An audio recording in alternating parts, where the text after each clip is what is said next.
What's going on is Anton from AntonDaniels.com. I appreciate you guys for continuing to rock with me. It is 6:30 in the morning today, and it is a great day. I think we're going to have a very, very productive day. I got an inspection coming out so I can finish getting the building permit. What you're looking at right here is what we call a mud mat, right? This is where the driveway is going to go. And we've spent a lot of money, over 6 figures, just really getting this prep, pulling all of the permits, and then buying all of the building materials, architects, and everything like that. And so we got a project that we're putting together in which we building multiple houses now instead of buying them turnkey. One, so I can learn a lot about the process, and that I can bring that back into my Patreon members, my bag chasers. Make sure you tap into that link. Link is in the description as well as pinned to the top of the chat. I did a live stream with the bag chasers probably about a month and a half ago, where I showed them the receipts and I broke down exactly how much that I'm spending, or how much I've spent so far, over $120,000 now, in order to make sure that I get this project popping, how much it's going to cost. I even called my architect during the process in order to continue to break certain things down, and what I'm learning. So make sure that you guys tap into the Patreon. Link is in the description as well as pinned to the top of the chat. But I got a few things I want to go over with you guys today. First, we got to bring Dr. Umar Johnson and Willie D to the front of the congregation, because I'm sure that they're not going to bring themselves back to the front of the congregation, but we're going to do it for them. And this is not to hate on them or say anything negative about them, because I actually think that they're really great content creators.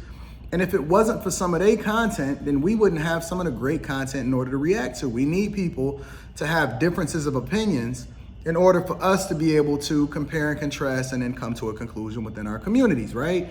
But Dr. Umar Johnson, he's exhibiting a pattern. And that pattern is to, by default, always believe all women, based off of all of the narratives and all of the propaganda and all of the feminist movement of what they've been perpetuating to us for an extended period of time. Every single situation, he's the first one to come to the defense of these women and advocate for black men to have to crash out for them exhibiting bad behavior. Every single time. He did it with Carly Russell. He did it with the Brick Lady. And Willie D is no exception also, right? When I first discovered Willie D's podcast, which I don't watch it because just like Fresh and Fit, it's a completely different type of content, but it's just not for me, and I get it. And it doesn't mean that he's not a great content creator. It doesn't mean that Umar Johnson is not a great content creator. I think that they are great at what it is that they do. But at the same time, this exhibits, or this showcases, exactly what I've been talking about as far as the OGs been leading us into the mire and into the fire for an extended period of time. They're going to advocate for and tell you to jump off the bridge, kill yourself, protect all black women. They're going to do the thing that they're unwilling to do, because ain't not one of them going to be on the front lines throwing themselves at the forefront of whatever it is that these women are scamming y'all and throwing hoaxes on y'all on a regular basis. But they're going to be the first ones to the front of the congregation. Willie D, Umar Johnson, DJ MB, Charlamagne, the Breakfast Club. And they make a ton of money doing it. Listen, there's no easier way to finesse a black woman than to advocate for her, even though that you know, even though that you know that she's exhibiting bad behavior, to justify that bad behavior, and then to stand on community as a result of doing it. The black community, all that stuff. I'm just so tired of my fellas getting finessed by who it is that they identify as leaders, and then those leaders not bringing themselves to the, because it's even okay if you say, okay, I did this, but then I was wrong about it. Let me look at it a little bit differently. They don't even come back and say that I was off about it. Dr. Umar Johnson had a conversation with Suki Hana, and I'm not going to hold him accountable for this, but I'm just going to use this as an example. And he will give 1,000 lashes to LeBron James for his son. He will give 1,000 lashes to Shannon Sharp. He will go against Justice Clarence Thomas. He hate Candace Owens. Anybody that believes in personal responsibility and don't have nothing to do with him, or they didn't donate to his school, he has a lot of smoke for him, right?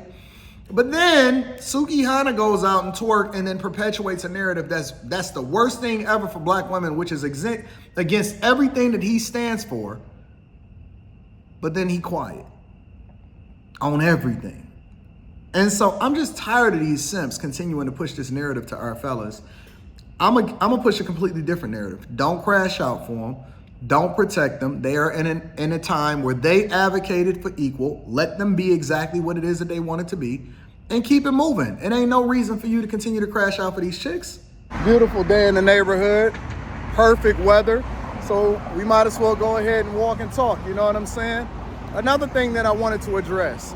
I seen that Larry Elder had tapped into Patrick Bet-David and had jumped on the valuetainment. It must be great. I mean, it must be an absolute phenomenal thing having a very, very large platform that you can then influence the culture and then get people on your platform without having to do all of the extras like I may have to do in order to get people on there and then have a great conversation.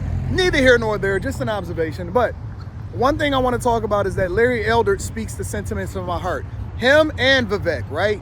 And one of the things that they say and one of the things that they advocate for, and this is how I know that men's rights and the things that men are saying online is absolutely, positively being heard, and the things that we are doing as content creators, we may be on the small end for now, but it doesn't mean that it's not relevant out here in the community, right? But they are speaking to the things that we have been advocating for and having a conversation about for years now. And one of the things is, and they don't get as deep into it as we do because they're politicians, and so they have to pivot a little bit. But one of the things that they talk about on a regular basis now, big talking point, mainstream media, is what? Fatherless homes. Now, they don't deep dive into it and they don't say, well, you know, it's 80% of the women that's sleeping with 20% of the men. That's one of the reasons why we are having so much fatherlessness within the homes. They don't get into the context of it, but there are a lot of content creators that's starting to have this conversation, right? And so they're speaking the sentiments of our heart. And I think that it fixes the overwhelming majority of the problems within our community when you start to address the core issue.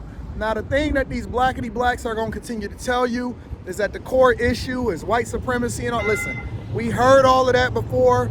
We know that that's just a talking point. It doesn't necessarily resonate with the people because they tone deaf now. We seen y'all out there advocating for reparations. We see how y'all continue to ruin your own neighborhoods. That's not the core issue. Just like Larry Elder said, he didn't deep dive into it because then they start getting into why he didn't have kids and everything like that. So go over there and watch the interview. But just like Larry Elder said, one of the biggest issues within the community is fatherless homes. It's not just a school you go to because you can send them to any school that you want to, but as long as their household and their home is completely destroyed, then you will never ever get to the core root of the issue, which is the fact that boys need fathers in their home and girls need dads. They need them. And I'm so tired of women keep talking about, well, if you love them, you will fight for them. No, if you love them, you wouldn't be fighting against the guy that's actually best for them. And more importantly, you wouldn't have opened your legs up to a guy that's not best for you in the first place. We need to start advocating for two-parent households, for people to go back to God. I know y'all hate to hear that part, but it just is what it is. I'm going to say what it is that I feel. Go back to God, get married, and understand why marriage is important before you have a child in the first place. Until we start getting to that point, we never gonna get to the core root of the issues. We never gonna solve for it, and the community is just gonna get exponentially worse because you got babies having babies that don't even have no guidance anymore. Last but not least, I'm about to go back into the office, but I'm enjoying the day. I got a couple coaching calls, and then I'm gonna hit the gym, and I'm gonna live stream with y'all tonight. Make sure y'all stay tapped in on this channel so we can get the live stream popping. It's gonna be absolutely awesome. We're gonna be live streaming on multiple different platforms, so we expanding from that perspective. Make sure y'all tap into the Patreon. Link is in the description as well as pinned to the top of the chat. Get that Teach Hanley 30% off your first order plus a free gift. But stop simping, man. For real, it's not doing you no good. I know a lot of guys think that I can do what I want to do when I want to do it, and that's cool. But on an individual level, let's just remove the whole collective from out of the conversation. On the individual level, it's not helping you. It's gonna be the worst thing for you. You're gonna get used, abused, and you're gonna give us more fodder and content in order for us to react to on the internet, all because you're not doing the thing that's actually best for you by keeping simping alive. It's not good, fam. It's just not a good look for you. It don't look good on you. It's not gonna be best for you. And so you guys need to be a little bit careful about that, because Long term, it always messes you up, and it does not play in your best interest. I love you. I appreciate you. I'm going to see you on the live stream tonight.